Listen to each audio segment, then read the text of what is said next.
Muy buenos días. Antes que nada, quiero agradecer al comité organizador por siempre tenerme en cuenta e invitarme para formar parte del equipo que hoy presenta, o que mejor dicho, que hoy nos graban para las presentaciones de este evento virtual, este Congreso Mexicano Internacional de TIVA y Anestesia, que para mí es un honor que siempre pueda contar con la invitación de ustedes. Sin más, veamos lo que nos trajo en la mañana de hoy, que es TIVA, neuroanestesia y los cambios por COVID-19. ¿Cuáles serán los objetivos de nuestra conferencia?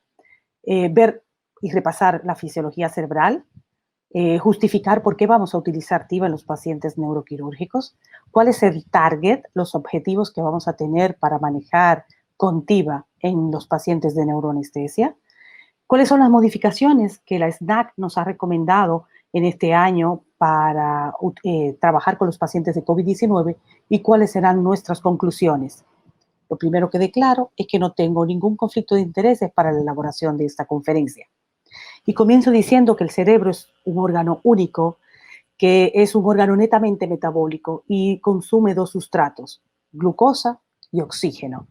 Y representa el 2% del peso corporal total y gasta o consume el 20% del gasto cardíaco. Y el flujo sanguíneo cerebral, que es estable y que es una de las metas más preciadas para cualquier neuroanestesiólogo en un procedimiento quirúrgico, no quiere que esté ni disminuido ni aumentado, sino todo el tiempo autorregulado. La autorregulación cerebral no es más que aquella capacidad que tienen los vasos cerebrales de vasoconstriñirse o vasodilatarse según se mueva, según se movilice la tensión arterial entre 50 y 150 para mantener un flujo sanguíneo cerebral constante. Pero ¿qué es lo importante de esto? Que nosotros tenemos siempre que tener un paciente autorregulado e impedir en el transanestésico que este flujo se altere. Por ejemplo, los pacientes que estamos utilizando con un trauma craneoencefálico, utilizamos halogenados, como por ejemplo el sevoflurane, a mayor de 1.5 MAC, altera la autorregulación cerebral. Y al alterar la autorregulación cerebral, lo que ocurre es que disminuye y hace que el flujo sanguíneo cerebral dependa netamente de la tensión arterial media y produzca una disregulación cerebral. Entonces, cuando aumenta la tensión arterial, aumentará el flujo sanguíneo cerebral, y si disminuye, disminuirá el flujo sanguíneo cerebral. Y eso es a lo que no lo debemos permitir. Si bajamos de 50 milímetros de mercurio por tensión arterial o producimos hipoperfusión e isquemia, o si no, vamos al otro extremo, al mayor de 150, produciendo hiperemia. Otro factor importante a tomar en cuenta es la curva presión-volumen y la presión intracraneal. La presión de perfusión cerebral no es más que la presión arterial media menos la presión intracraneal. Y este volumen de la presión intracraneal suele ser constante y basándose en tres componentes básicos: el sistema venoso, sobre todo el líquido cefalorraquídeo, y la masa encefálica. La mayoría de nuestros pacientes con enfermedades neuroquirúrgicas están en esta rodilla, están en la rodilla de la curva, en donde vienen con síntomas como diplopia, cefalea, náuseas y vómitos descompensados, en donde cualquier elevación de la presión arterial puede ser deleteria en estos pacientes porque puede producir una lesión hernial. Estos pacientes siempre tenemos que tener el cuidado de utilizar medicamentos que puedan controlar el edema y la presión intracraneal. Cualquier descompensación de la presión intracraneal, y es lo importante, puede producir herniación, ya sea herniación, como vemos aquí, subfalcina, herniación uncal, herniación transtentorial y herniación de las amígdalas, aumentando la morbimortalidad de este paciente. Pero ¿qué es lo que pasa con un paciente que está en hipoperfusión o está en isquemia? Que se producen tres cascadas: la cascada de la isquemia, la cascada de la reperfusión y la cascada de la inflamación. Y esta cascada, cuando un cerebro está en isquemia, se produce un área de penumbra. Y esa área de penumbra, si no la conformamos en la hora dorada del cerebro, según ustedes ven que van pasando los minutos, puede convertirse en un infarto, produciéndose una lesión mayor, aumentando la morbimortalidad de este paciente. Entonces, tenemos en este evento isquémico y luego tenemos un evento de reperfusión. Y este evento de reperfusión, donde los sustratos de xantinas se convierten estimulan a los radicales libres, que son, y a los sustancias reactivas de oxígeno, sobre todo a los radicales libres, que son aquellas sustancias que tienen un electrón en su órbita dando vuelta y que están ávidos de todo. Y por eso ellos rompen el material genético, el código genético, rompen las proteínas y los lípidos. Otro factor importante a tener en cuenta es que mientras querramos que esa neurona sea reversible su lesión, debemos de cuidar la mitocondria, porque mientras más viable sea la mitocondria, mejor pronóstico tendrá la neurona. Y una de las alteraciones que debemos de controlar es la excitotoxicidad, porque al aumentar el calcio, este TPM, que es los poros transmembrana, permiten el influjo de calcio produciendo una alteración intramitocondrial, activando caspasa 3, caspasa 9, produciendo un apoptosoma, o por vía extrínseca, activando el citocromo C, y todo esto va a desencadenar en apoptosis y muerte celular.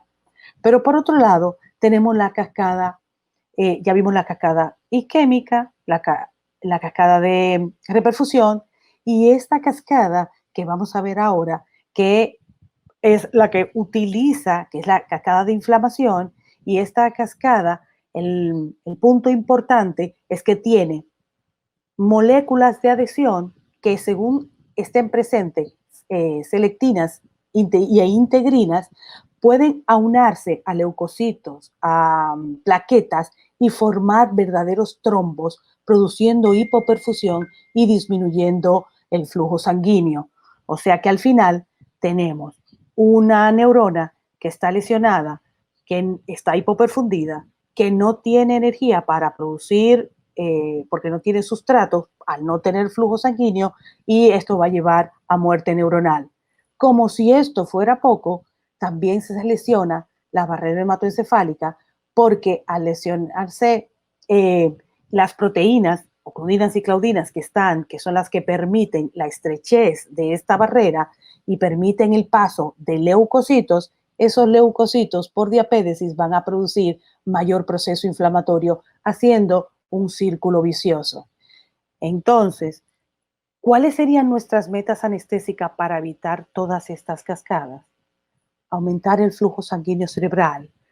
¿Cómo? Disminuyendo disminuyendo el metabolismo cerebral, disminuyendo la presión intracraneal y controlándola, porque ya vimos que cualquier aumento de la presión intracraneal es deleterio, no solo porque puede herniar la masa encefálica, sino porque se han hecho muchos estudios en donde el, el, durante el procedimiento quirúrgico, el solo hecho de abrir el cráneo de la craniotomía puede producir lesión si no está relajado el cerebro y producir daño neuronal, no solo por la lesión anatómica en sí, sino porque si tiene mucho edema va a necesitar retraer masa encefálica, aumentando ese edema para poder llegar a la lesión o al tumor. Siempre evitar las convulsiones y la descarga simpática. Si hay dos entidades que aumentan el consumo metabólico de oxígeno y de glucosa, son las convulsiones y las descargas simpáticas. Por eso siempre tiene que haber un control de las mismas y tratar de bloquear toda la excitotoxicidad. ¿Y cómo lo vamos a hacer? Produciendo inestabilidad hemodinámica, dejando un cerebro suave, blando, sin edema, sin hipertensión intracraneal, con condiciones óptimas de autorregulación cerebral que ronden entre los 50 y 150. Recordémonos que en los pacientes hipertensos crónicos y cardiópatas, esta curva suele desviarse hacia la derecha y tener niveles más altos. Por ende, cuando nosotros vayamos a iniciar la anestesia y en el mantenimiento, recordar que al estar mucho más elevada esa curva por disociación dirigida hacia la derecha, cuando disminuyamos la tensión, no pretendamos que tengan una tensión arterial media normal para un paciente que no es hipertenso, porque esa normotensión, que sería para un paciente normotenso, podría ser hipotensión sistémica en el paciente y producir una hipoperfusión. Las condiciones óptimas de las que estamos hablando, en que el paciente tenga un suave despertar, sin tos, una suave emergencia para poder evaluar a nivel neurológico el posquirúrgico inmediato e intraoperatorio y un rápido despertar. Pero ¿qué pasa? Y aquí sí llegamos a lo que es el preacondicionamiento isquémico. Varios estudios se han realizado para poder valorar, veían que estos estudios empezaron a verse en pacientes cardiópatas, en donde tenían un infarto, varios periodos de isquemias y el paciente no le iba tan mal. Pero ¿qué pasa? El paciente joven de 48 años, que no es hipertenso, y llega con una lesión súbita y se infarta, el paciente tenía un peor desenlace. Empiezan a hacer estudios en animales y se dan cuenta de que este preacondicionamiento no es más que cuando tú sometes a un órgano por periodos cortos, en intervalos cortos, a isquemia, y lo haces en diferentes estadios continuos en el tiempo. Y esto ha demostrado que disminuye la lesión y la isquemia. Entonces, este estudio del 2012 de From Physiology reportó de que este preacondicionamiento podía ser de tres formas.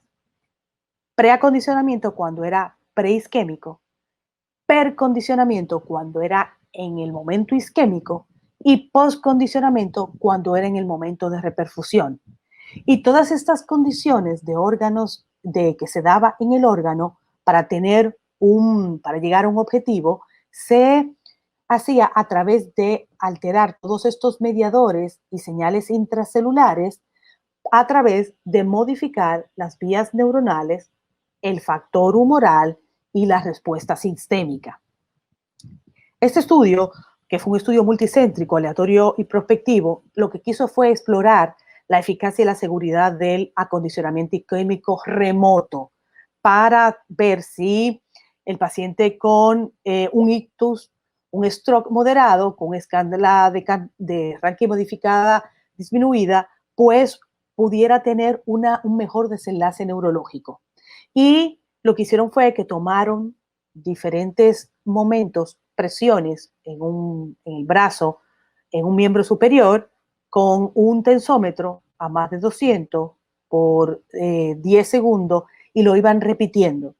Y esa terapia promete, los resultados fueron que era posible ver el efecto neuroprotector porque los pacientes con esta terapia coadyuvante estaban más estables desde el punto de vista del stroke, o sea, no empeoraba su stroke.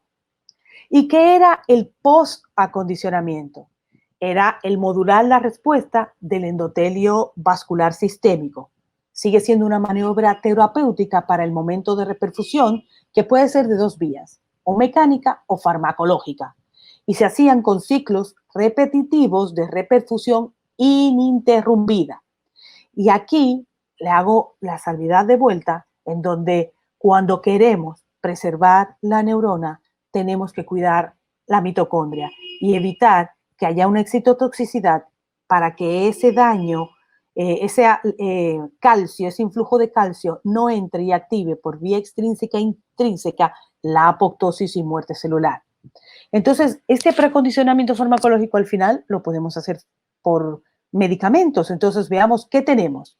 Entonces, tenemos un arsenal de inductores endovenosos como el propofol, los opioides, la dexmedeto, lidosulfato de magnesio, la ketamina. Y todos estos, aunado a modelos farmacocinéticos guiados por Total Control Infusion, por TCI, basados, que son estas bombas que tenemos con modelos farmacocinéticos dentro de las bombas para poder manejar desde el punto de vista farmacocinético, utilizando los modelos tricompartimentales en donde valora la absorción, la distribución y la excreción de estos medicamentos. Y no ha venido a ser la vida más fácil para poder, entre todo esto, conformar lo que hoy llamamos TIVA o anestesia endovenosa total. ¿Y qué ventajas tiene la anestesia endovenosa total? Pues tiene menor contaminación porque no se libera al medio ambiente, no es biodegradable, los halogenados, la anestesia endovenosa no va al medio ambiente ni perfora la capa de ozono, ni tiene sistema invernadero. Se puede utilizar en todas las etapas y todos los requerimientos de la neuroanestesia, en todos los procedimientos neuroquirúrgicos, para anestesia fuera de quirófano, en pacientes que tengan que hacerse estudios y que tengan patología neurológica, en los pacientes que vayan despierto, en todas las cirugías de endovascular o cirugías de craneotomía para aneurisma, en los pacientes con epilepsia y movimientos anormales, con Parkinson, con colocación de DBS o con estimulador del nervio vago. Disminuye la presión intracraneal, produce una ventilación independiente del medicamento que podamos estar bien lejos de la cabecera del paciente y poder seguir dando una anestesia. Sus medicamentos son de fácil titulación, son seguros y precisos. El reflejo vasoconstrictor hipóxico está intacto. No hay intoxicación por fluoruro a nivel de eliminación renal. Se puede utilizar y es la anestesia ideal para los pacientes con hipertermia maligna.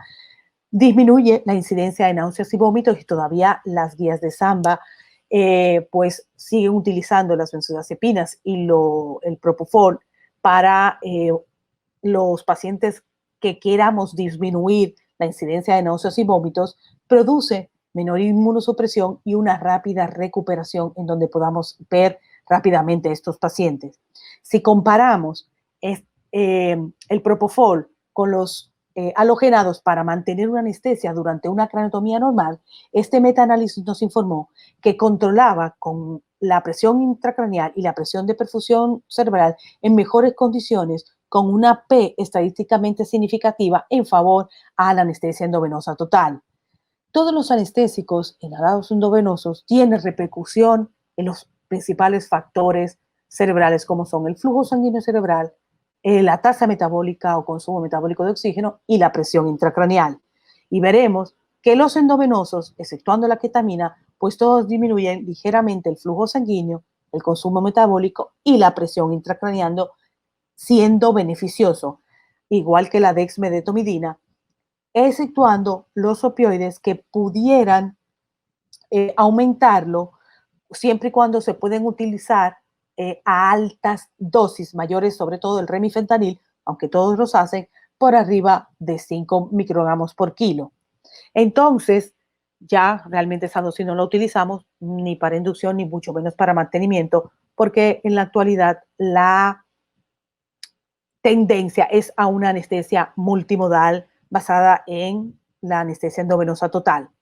Paul Hams nos hizo esta revisión en el Current Opinion hace unos años y sigue vigente diciéndonos que al comparar una técnica endovenosa con una inhalada, la PIC y el edema cerebral son menores con los endovenosos que con los inhalados, mantiene la presión de perfusión y la presión arterial médica un poquito mejor. Los halogenados disminuye el flujo sanguíneo cerebral, el consumo mejor comparado que con el cerebro, y hay baja distensibilidad intracraneal con aumento de la PIC y disminuye con el uso del propofol. En conclusión, esta revisión nos dice que la presión intracraneal baja y los valores ligeramente elevados de la presión o estables de la presión de perfusión cerebral se mantienen mejor con una anestesia basada en el uso del propofol. Pero no solamente tenemos que ver lo que es hemodinámico, también tenemos que ver lo que es eh, hormonal. Todo procedimiento quirúrgico es un acto inflamatorio y se liberan una serie de cascadas de citoquinas y de interleuquinas que van a ser deleterio a nivel cerebral.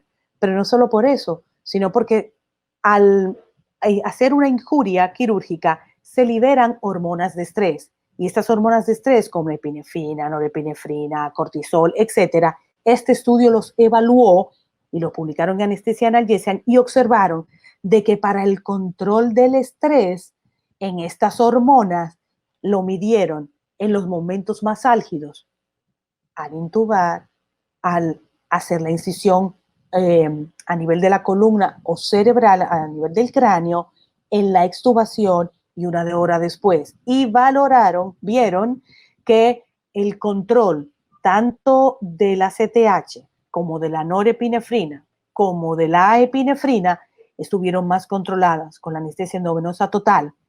Y ustedes me dirán, ¿y qué importancia tiene eso, doctora? Que obviamente el estrés altera la inmunidad.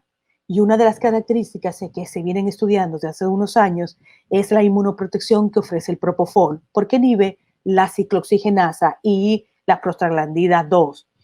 Conserva la función de las células killer, disminuye la producción de esas citoquinas de las que le hablaban, como interleuquina 1, interleuquina 6, factor de necrosis tumoral, mejora la activación y la diferenciación de células T y, aunque no suprime la actividad citotóxica, preserva la función inmunológica. No digo que el propofol va a curar la paciente con cáncer ni va a prolongar la vida, pero sí genera una inmunoprotección y una mejor preservación de función inmunológica. Las drogas intravenosas se basan en algunos regímenes en paciente neuroquirúrgico y vemos que el propofol, cuando evaluamos lo que era oxigenación, no alteraba la saturación venosa yugular en el paciente neuroquirúrgico y que la hipotensión arterial era muchísimo mayor en los pacientes inhalados que en la anestesia endovenosa, sobre todo cuando ya vemos que esto se está utilizando con objetivos, o sea, con el Target Control Infusion, en donde los modelos farmacocinéticos ya tienen unos targets para hacer que esta anestesia sea mucho más balanceada y evitar las hipotensiones y las alteraciones hemodinámicas. Otro gran punto a favor de la anestesia endovenosa es el uso de poder monitorizar estos pacientes. La monitoría neurofisiológica que utilizamos en los pacientes tanto de columna como de cráneo, en lo que tenemos que hacer potencial evocado somatosensoriales, potencial evocar motor, electromiografía, corticografía y potenciales visuales y potenciales auditivos de tallo, pues en los pacientes que estamos utilizando anestesia endovenosa total no alteran ni la amplitud ni la latencia, lo que me permite no suprimir ni borrar las ondas para que se puedan valorar estos potenciales evocados somatosensoriales y motores o las corticografías y así, porque tampoco altera el electroencefalograma cuando se están estimulando y además estos medicamentos, sobre todo el propofol, produce actividad anticonvulsiva, aunque dependiente de su dosis. Entonces el propofol diríamos que es neuroprotector, pues sí, tiene propiedades antioxidantes porque barre sobre los peroxinitrilos, actúa disminuyendo el estrés oxidativo, sobre todo en los astrocitos, e inhibe la nitración de proteínas inducidas por polimorfonucleares y protege las células endoteliales de esos radicales libres. Y llegamos a los opioides. Los opioides son los fármacos por excelencia que controlan la neurosección y lo hacen disminuyendo la conductancia del calcio sobre todo en los receptores voltaje, los canales voltaje dependiente, y en las aperturas de los canales de potasio. Y lo hace a nivel de esos receptores opioides localizados en la corteza y tálamo, en la médula espinal, aquí en la médula ventrodorsal y en la amígdala. El remifentanilo inicia a 1 a 3 minutos y tiene una vida contexto de 5 a 10, eso todos lo sabemos, disminuye el consumo metabólico regional de oxígeno y dependiendo de su dosis, era lo que decíamos hace un rato, puede producir convulsiones cuando se utiliza mayor de 5. Pero también tiene otras ventajas. Cuando tú lo utilizas a dosis bajas, pues aumenta el flujo sanguíneo cerebral en algunas zonas específicas del cerebro, como son cuando lo utilizas a mayor de 0.05 microgramos, pues puedes aumentar el flujo en la corteza prefrontal lateral, en la parietal inferior, en el área motora suplementaria y lo disminuye en esta dosis 0.05 en la corteza medio frontal, en el cerebelo y la corteza superior. A diferencia de que si lo utilizas a una dosis mayor de 0.15, el flujo sanguíneo cerebral va a estar aumentado no en la prefrontal como veíamos, sino en la medio frontal, en el lóbulo occipital y la sustancia periventricular. Y puede producir una disminución en el lóbulo parietal inferior.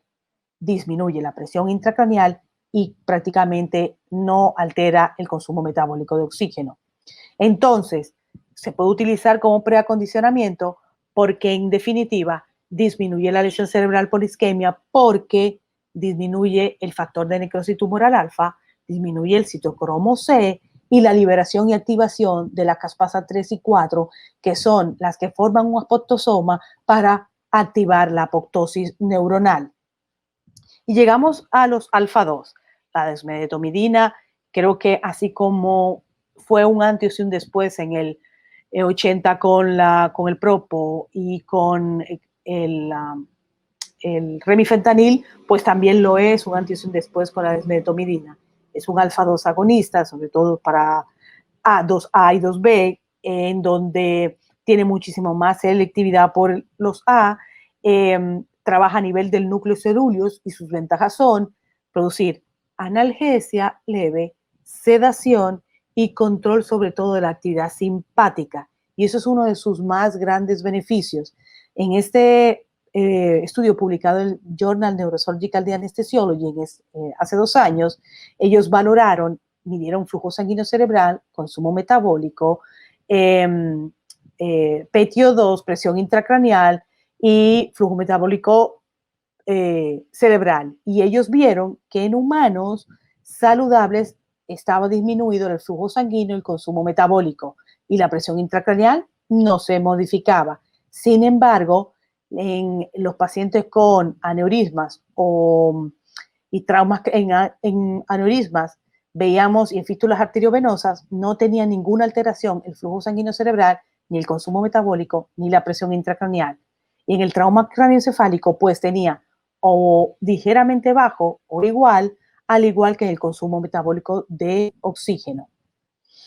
Y una de sus grandes ventajas es que se ha promovido tanto en pediátrico como en adulto mayor, como que hay una disminución de la disfunción cognitiva, sobre todo en aquellos pacientes que tienen historia de enfermedad isquémica vascular y el uso de la dexmedetomidina, porque se ha visto que es neuroprotectora tanto en los adultos mayores y en los pacientes pediátricos.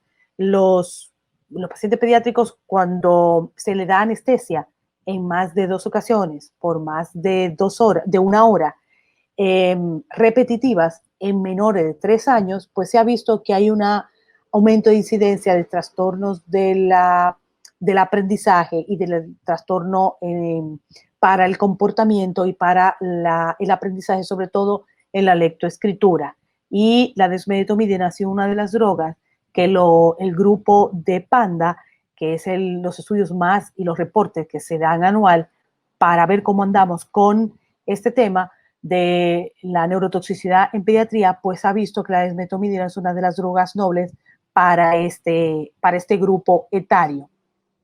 Y la desmetomidina también impacta en los resultados después de cirugía no cardíaca, en donde se ve que no hay mayor mortalidad en estos pacientes y que tienen mejor cognición al valorarlo a nivel psicológico, su relación social, a los 3, a los 6 y al año. Independientemente de la anestesia que se use, siempre tiene que ir monitorizada. Y la anestesia endovenosa total se ha aunado, se ha apoyado del neuromonitoreo, más bien del que puede serse con potencial evocado, somatosensoriales, pero sobre todo con la monitorización de profundidad anestésica, contando con el narco, con el BIS, con la entropía y con lo que tenemos ahora muy en boga, que es el SETline, utilizando espectrograma de ondas electroencefalográficas. Y más que los target, tenemos que ver cuál es la tendencia, o sea, no nos llevemos de un valor numérico, sino que veamos cuáles son las tendencias y las ondas que requiramos para la profundidad anestésica y siempre evitar el burst suppression. Siempre dije que nosotros estamos haciendo una anestesia multimodal porque producimos antinoxisección previa con el uso inicial de lido o de sulfato de magnesio o de dexmedetomidina previo a la inducción. Llega la inducción en donde vamos a contar con un hipnótico, un relajante y un analgésico y un bloqueo, que en nuestro caso es el bloqueo de cuero cabelludo. ¿Por qué lo hago? Infinidad de estudios de Dubai y publicado en el 2014, en donde nos muestran que los anestésicos locales siguen siendo el arma de batalla para los bloqueos, utilizando sobre todo lidocaína, ropivacaína o bupivacaína para estos bloqueos. Y lo usamos porque disminuye la liberación de hormonas de estrés, porque disminuye el dolor, disminuye el requerimiento intraquirófano de los anestésicos que estemos utilizando y disminuye el consumo de analgésicos en el postquirúrgico. ¿Cuándo debe darse? Previo a que vayan a hacer la craniotomía, que ya dije que uso, y siempre estos estudios son los que avalan lo que le acabo de comentar de que disminuye todo el consumo quirófano y el requerimiento en el postquirúrgico inmediato. Otro de las ventajas que tiene la anestesia endovenosa es el neuromonitoreo, que nos permite hacer un neuromonitoreo sin alteración. Si se fijan en este cuadro, todos los anestésicos, bien los halogenados y el óxido nitroso, aumentan, o sea, prolongan la latencia y disminuyen la amplitud. A diferencia de los narcóticos, el propofol, exceptuando la ketamina que lo aumenta, en donde no tienen prácticamente alteraciones en los potenciales evocados somatosensoriales corticales y subcorticales. Y los potenciales evocados en motores, el único que lo aumenta es la ketamina y obviamente siempre tenemos que tener cuidado de los bloqueantes neuromusculares, aunque estamos utilizando en la actualidad bloqueantes de acción corta o de acción intermedia. Y siempre que tengamos una disminución de la latencia y un aumento de la amplitud, vamos a provocar que esos potenciales mayor de 50 y de 10 respectivamente, vamos a producir que se borren esos potenciales y que la neurofisióloga no pueda observar que tenemos alguna lesión en el eje cráneo-espinal por tornillos, por abducción o cuando están desrotando la columna o alguna lesión que hayamos producido con el bisturí dentro de alguna arteria o dentro de la misma médula. Entonces, si bien hay otros parámetros como la hipotermia, la hipotensión, el sangrado, las alteraciones ventilatorias, que debemos, los bolos de medicamentos, el uso de anestesia general inhalada que alteran estos potenciales y lo borran, los anestésicos endovenosos no tienen esa ventaja y no producen alteración de los mismos. Se ha visto y en algunos estudios se ha utilizado, recomiendan utilizar el halogenado, sobre todo el sebo, a bajas dosis, a menos de 1, o sea, 0.5, pues ustedes tienen que tener mucho cuidado porque pueden tener awareness en estos pacientes y siempre tienen que tener neuromonitoría de la profundidad anestésica. Entonces, ¿qué es otro de los hallazgos en contra que tienen los halogenados en cuanto a la neuromonitorización? Es que dan muchos falsos positivos. Entonces, estas barras que ustedes ven ahí, las oscuras son de utilizar inhalados y las más claritas de utilizar anestesia endovenosa en los pacientes que tenían déficit preoperatorio, un déficit motor, y los que no tenían déficit motor. Y ellos observaron, y vean, van a la tabla, en la tabla número 4, este fue un estudio publicado en España en el 2014, ellos observaron que los pacientes con inhalados tenían, con déficit motor preoperatorio, tenían mayor cantidad de falsos positivos que la anestesia endovenosa total. Y los que no tenían déficit motor previo al acto quirúrgico, los inhalados igual seguían teniendo mayor casos de falsos, con una P en ambos casos significativa de 0.01 y un índice de confianza de un 95%, por lo que ellos sugieren que en un adulto para una cirugía espinal compleja esté asociado con altas tasas de falsos positivos, entonces es mejor utilizar la anestesia endovenosa total. Y llegamos casi al final y vamos a ver las recomendaciones que tiene el SNAT sobre esta pandemia que desde diciembre 9 nos tiene en jaque a todo el mundo.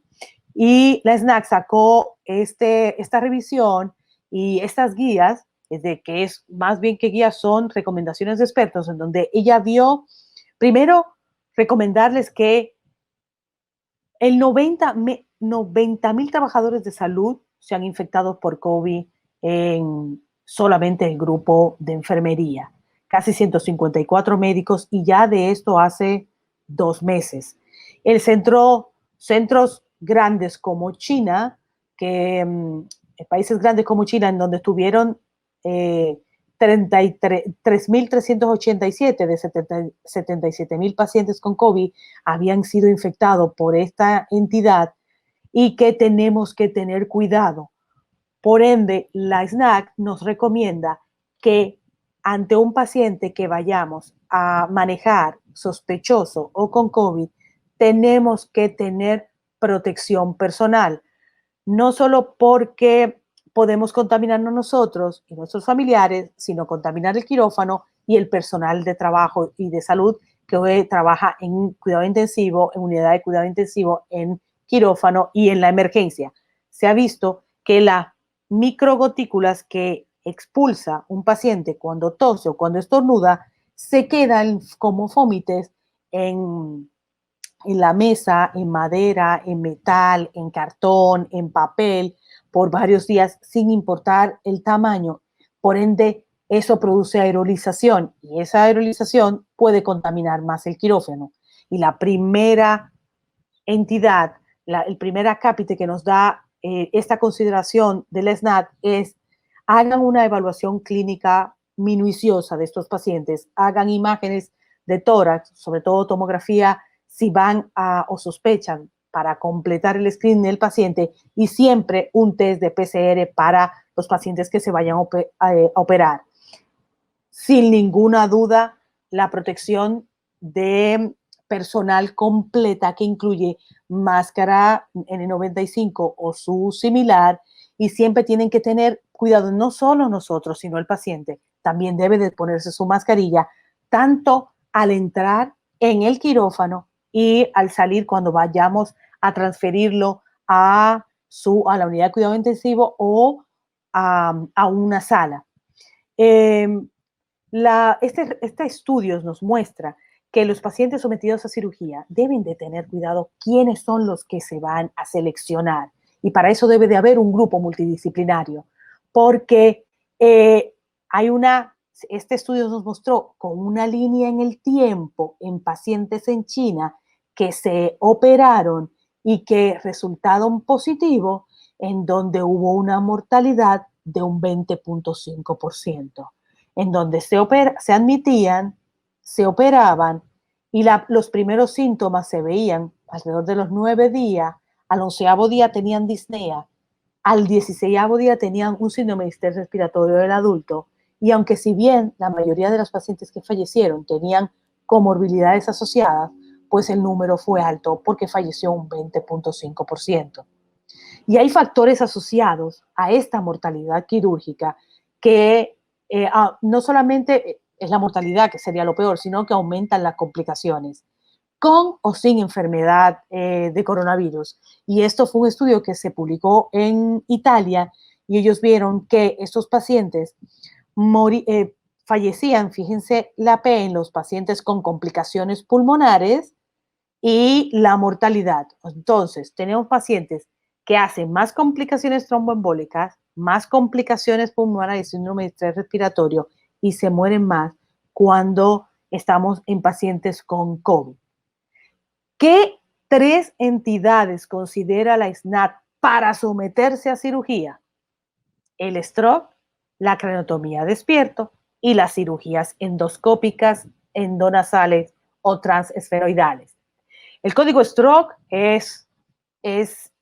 ahora lleva la P, stroke y protección.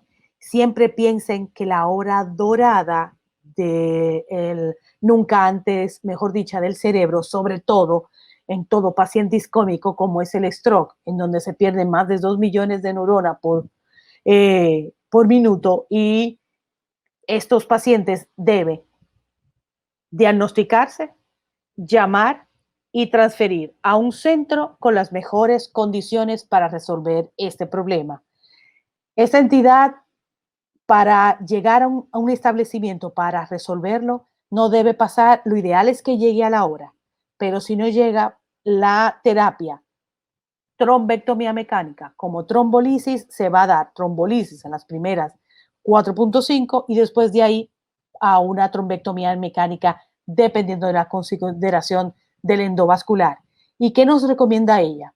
Que tengamos siempre un checklist, que dentro del quirófano haya el menor cantidad de personas posible, que son 3, el paciente, un auxiliar y un médico que va a estar en la puerta, el paciente con su mascarilla y el médico tratante.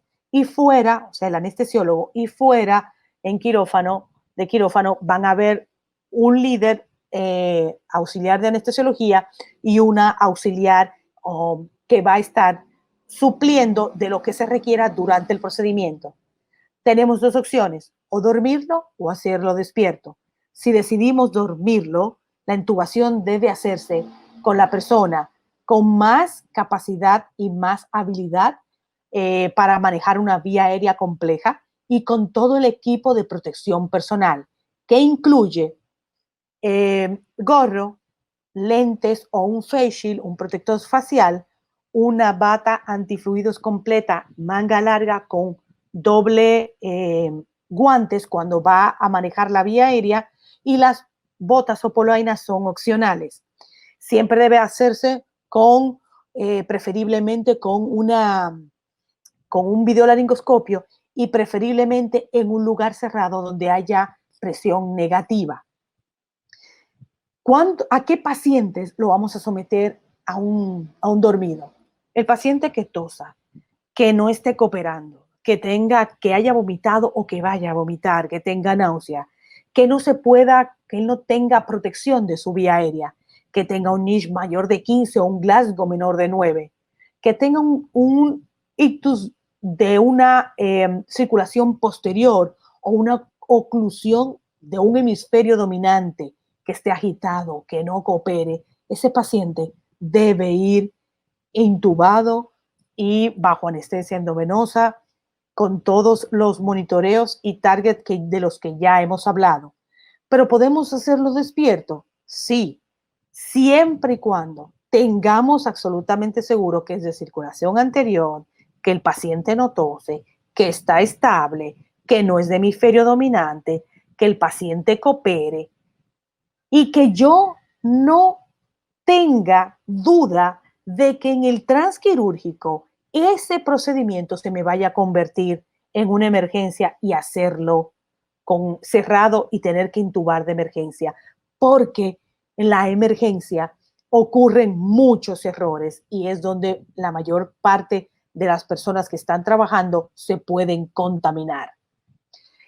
Mm, pero Llorente, habían dicho que no, que el paciente con anestesia general iba peor, que no, que sedado. Pues no.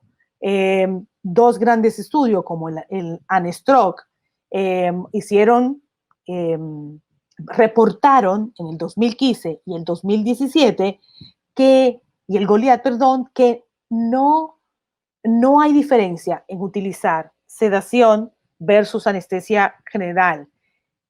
Lo ideal es manejar el paciente con un target dirigido por una meta en donde yo no baje la tensión arterial sistólica menor de 160, 140, que tenga un CO2 normal entre 40 y 45, que tenga una saturación por arriba de 95 y que tenga un RASH entre -3 y -2. Manejando esas metas, entonces puedo utilizar tanto la sedación como la anestesia general.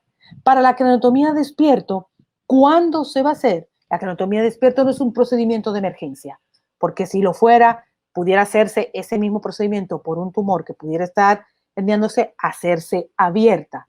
Siempre debe tener una prueba de SARS-CoV-2. El paciente, ustedes tienen que tener mucho cuidado, tratar de controlar que no tosa, una técnica anestésica depurada, porque ustedes pueden utilizar CAN, que es el cuidado anestésico monitorizado, anestesia general, dormido, despierto, dormido o dormido, despierto. Siempre la que vayan a elegir, el paciente debe evitar la convulsión, debe evitar la agitación y que no coopere, que no tosa, que no vomite porque puede broncoaspirar y que siempre debe utilizarse un bloqueo de cuero cabelludo.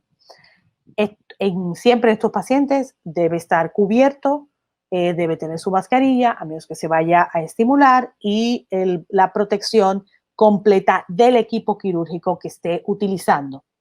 Las cirugías endoscópicas transnasales, si hay una de las tres que produce más aerolización, ya que el virus tiene grandes cantidades a nivel de la nasofaringe, son las cirugías de transnasales endoscópicas o transesfenoidales. Por ende, no son una cirugía de emergencia, salvo que el paciente esté perdiendo la visión, que tenga una apoplejía pituitaria o que tenga un deterioro de estado de conciencia. Y si tengo que esperar, puedo utilizar una vía de abordaje superior y no utilizar una endoscópica. Debe de tener las mismas consideraciones, pero aquí el equipo debe ser completo, debe ser el equipo que venga con oxígeno integrado, no solo para el anestesiólogo, sino para el personal que está trabajando por la cantidad de aerosolización que produce este procedimiento. Las fresas, los cauterios y los aspiradores deben de tener una succión cerrada y debe de haber un impermeable entre la cabeza y cara del paciente que no transfiera hacia el resto de monitoría, anestesia, enfermería, etcétera. Estos pacientes, salvo estas consideraciones, si no son una emergencia, se difieren hasta que el paciente se pueda realizar en las mejores condiciones. Recuerden que dijimos que la mortalidad de los pacientes en pandemia aumenta. Entonces, al final, la anestesia endovenosa me permite hacer es como un traje a la medida. Yo, con los datos antropométricos del paciente, sexo, peso y talla, puedo edificar una anestesia a la medida de cada paciente. Va a depender del procedimiento quirúrgico y va a depender obviamente de los resultados que yo quiera.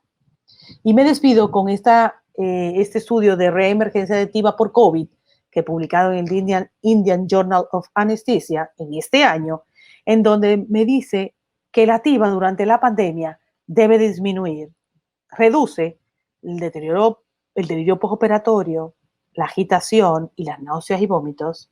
Es antioxidante, elimina los radicales libres, disminuye la isquemia y la reperfusión de órganos vitales, reduce la contaminación ambiental, disminuye la instrumentación y generación por aerosoles, la deambulación temprana y de alta en personas añosas.